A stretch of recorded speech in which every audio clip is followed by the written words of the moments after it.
Assalamu alaykum. Men Devran. Oğlanlar Gıyızlar Men Production şoğurnuya. Bizim mıyıkmanımız Seyu Aydınlarının şahadası Maro El.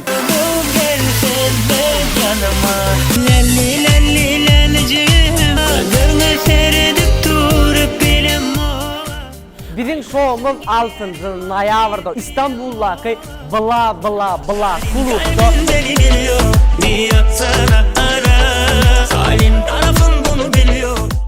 21:00'la başlayanlar. O gece konkurslarımız hem de oğdan sürprizlerimiz olacaktır. Bilet meselesine gelemizde dostlar şu numara can edip biletiniz alıp bileyiniz hem de Men Production Instagram takipatına yazıp yüz tutup bileyensiniz. 6 noyabrda hemmeňize Bla Bla Bla'da garaşan. Bizim ünlü sponsorumuz El Global Danışmanlık.